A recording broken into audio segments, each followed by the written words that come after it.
تبدیلی آ نہیں رہی، تبدیلی آ گئی ہے۔ سکو تو روک لو تبدیلی آئی رہی۔ اب بتائیں دوبارہ گانا گائیں وہ روک سکو تو روک لو تبدیلی آ گئی ہے۔ میں نے وزیر اعظم بننے سے پہلے یہ کہا تھا کہ پاکستان کسی سے بھیک نہیں مانگے گا، میں نے مذاق کیا تھا۔ میں نے یہ بھی بتایا تھا کہ باہر کی دنیا سے لوگ پاکستان میں نوکریاں کرنے آئیں گے، میں نے یہ بھی مذاق کیا تھا۔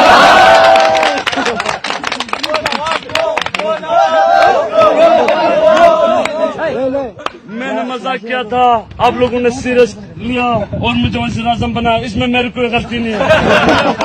مذاق کو مذاق سمجھنا چاہیے اور جو بات میں سیریس کرتا ہوں اس کو سیریس لینا چاہیے۔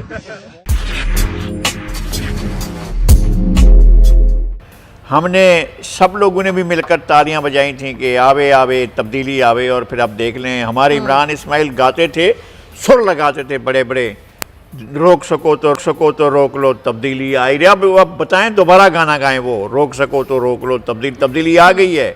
لوگوں کا گلا گھونٹنے کے لیے، لوگوں کی زندگی کی آخری رمق ختم کرنے کے لیے، لوگوں سے آخری نیوالا چھیننے کے لیے، پانی کا آخری گھونٹ اور زندگی کی کسی بھی خوشی کا آخری لمحہ چھیننے کے لیے یہ حکومت بہت بیتاب ہے۔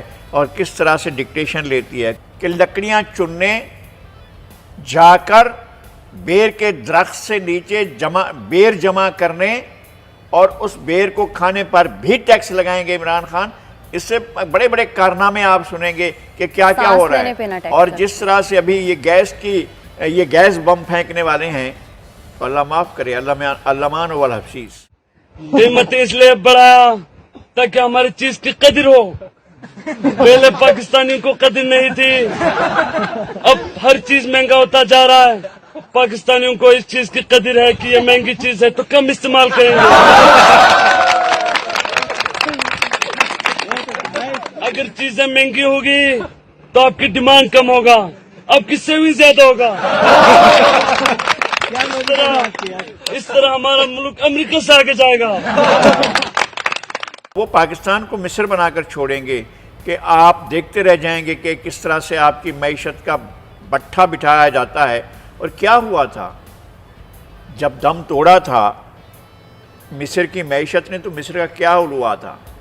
اور اس فوج کے اتنے بڑے طاقتور فوج کے ہوتے ہوئے ہمیں کوئی عسکری محاذ پر تو شکست نہیں دے سکتا، لیکن اس محاذ پر آ کر ہمیں لٹا دیا جائے گا اور پھر کہہ دیا جائے گا، او بھائی آپ یہاں ادھر کشمیر کی بات کر رہے ہیں، ہم سے آ کر کہا جائے گا۔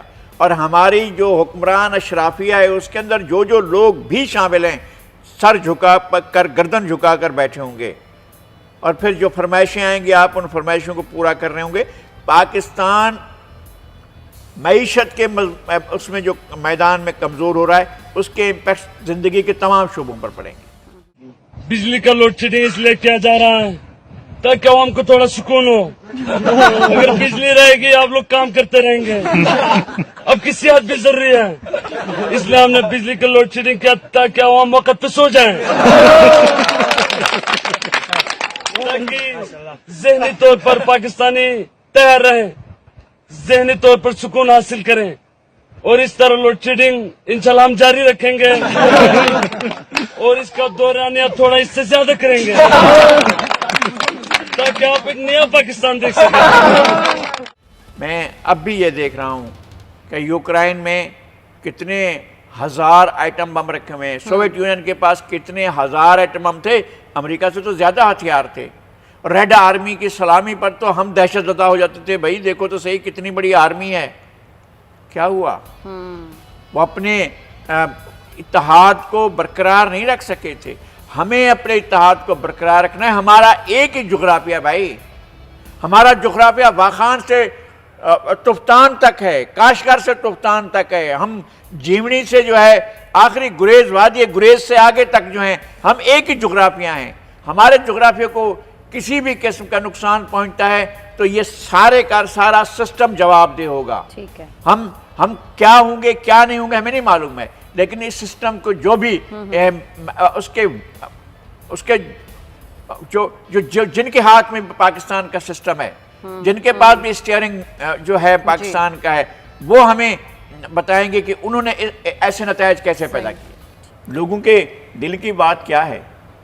لوگ تو زخم ہو چکے ہیں، لوگ تو چور چور ہو چکے ہیں، لوگوں کی آمدنیاں تو آپ بات کریں نا، کہیں اور نہ جائیں، آپ اپنے سیگمنٹ میں جائیں۔ میڈیا کا کیا حال ہوا ہے جو اس حکومت نے کیا ہے، اور باقی دیگر شعبوں کا کیا حال ہوا ہے، سروسز کا کیا حال ہوا ہے، لوگوں کی تنخواہوں کا کیا بنا، لوگوں کی آمدنیوں کا کیا بنا، لوگوں کی بچتوں کا کیا بنا، لوگوں کی زندگیوں کا کیا بنا، لوگوں کے لیے علاج کا کیا بنا، لوگوں کو کھانے کا کیا بنا، لوگوں کے شام کی روٹی کا کیا بنا ہے۔ یہ عام پاکستان کا عام آدمی جو ہے اس کا کیا بنا۔ پاکستان کا عام آدمی ہر روز سینکڑوں نہیں، ہزاروں نہیں، لاکھوں کی تعداد میں غربت کی لکیر سے نیچے گرتا جا رہا ہے۔ روزانہ پاکستان میں لوگ غربت کی لکیر سے نیچے گر رہے ہیں۔ عوام کتنے پریشان ہیں، ان کی پریشانی تو آپ نے دیکھی۔ لگائی صاحب، وزیر اعظم کی جانب سے کہا تو گیا ہے کہ جو اشیاء قرنوش ہیں ان کی قیمتوں میں کمی کی جائے گی، لیکن یہ کمی کب ہوگی اور آپ کو لگتا ہے کہ ہوگی؟ اللہ کرے کہ ہو جائے، ہم دعا کر سکتے ہیں، ہمارے بس میں اتنا ہی ہے کہ ہم کسی نیک خواہش کا اظہار کریں، بارگاہ عزتی میں ہم دعا گو ہوں، ہم ہاتھ اٹھائیں اور عرض گزاریں، اور یہ بھی کہیں کہ دیکھیں گے، لازم ہے کہ ہم بھی دیکھیں گے وہ دن کے جس کا وعدہ ہے، جو لوح ازل میں لکھا ہے۔ تو اب وہ لوح ازل میں لکھا ہم کب دیکھتے ہیں؟ یہ جو مظلوم ہیں، یہ جو بھوکے ننگے لوگ ہیں، جن سے رزق چھین لیا گیا، جن سے تن کے کپڑوں کی دھجیاں چھین لی گئی ہیں، وہ کہاں جائیں آخر؟ لوگ کہاں جائیں جن کے پاس اپنے بچوں کو پلانے کے لیے دودھ نہیں ہے، کسی بھی قسم کے موسم کا مقابلہ کرنے کے لیے ان کے پاس کافی کپڑے نہیں ہیں۔ پاکستان کی آدھی سے زیادہ آبادی غربت کی لکیر کے نیچے ہے۔ یہ اپنے اعداد و شمار پیش کرتے رہتے ہیں، گورکھ دھندے ہوتے ہیں۔ آپ نے چلیں بھی کم ریونیو حاصل کیا، وہ گیا کہاں پر ہے؟ ہمیں تو بتائیں۔ پاکستان کے لوگوں کے آپ نے منہ سے نوالا چھینا، دودھ کا آخری گھونٹ چھین لیا۔ آپ نے ٹماٹر کو لے گئے تھے 300 پر، آپ جو ہے ساری سبزیاں، دالیں، گوشت، ہر چیز مہنگا کر کے وہ پیسہ جو جمع کیا ہے وہ کہاں گیا ہے؟ وہ کس چیز پر لگ رہا ہے؟ کوئی میگا پروجیکٹ بتائیں، کوئی بتائیں کہ آپ نے جو ہے وہ پاکستان کے اندر کوئی ایسا طوفانی انقلابی اقدام کیا ہے جس کی وجہ سے آگے لوگوں کو بہت زیادہ مراحت حاصل ہوں گی۔ کوئی ایک چیز اگر ایسی ہے تو ہمیں بتا دیں، ہم صبر کر لیتے ہیں اور لوگوں سے بھی کہتے ہیں بھائیوں، بہنوں، بچوں، بوڑھوں، بزرگوں، صبر کرو، یہ حکومت کوئی ڈیلیور کر رہی ہے، کوئی اشارہ تو دیں کہ ڈیلیور کر رہے ہیں، اشارہ بھی نہیں۔ چلیں، اشارہ تو انہوں نے دیا ہے، اب دیکھتے ہیں کہ اس پر عمل ہوتا ہے۔ نہیں، جو اشارے دیے ہیں ان کے نتائج پہلے سے سامنے ہیں نا۔ جب وہ اشارہ دیتے ہیں تو دل اور زور سے دھڑکتا ہے، پتہ نہیں ہے پھر کیا قیامت آنے والی ہے، پھر کیا ہونے والا ہے۔ بالکل صحیح۔ میں نے وزیر اعظم بننے سے پہلے یہ کہا تھا کہ پاکستان کسی سے بھیک نہیں مانگے گا، میں نے مذاق کیا تھا۔ لگائی سب ترک صدر رجب طیب اردوان پاکستان کا دورہ کریں گے اور اسلام آباد میں بینرز بھی لگا دیے گئے ہیں، ان کو خوش آمدید کہنے کی تیاریاں ہو رہی ہیں۔ کتنی اہمیت کا حامل ہے ان کا یہ دورہ؟ میرے خیال میں ایک تو یہ کہ ترکی ہمارا ہمیشہ سے بہت ہی ہمارے دلوں کے قریب ایک ملک ہے، جو پچھلے پاکستان کی تاریخ کے اندر اور پاکستان کے قیام سے پہلے ترکوں کی آزادی کی جد و جہد میں پاکستان کے لوگ شامل رہے ہیں۔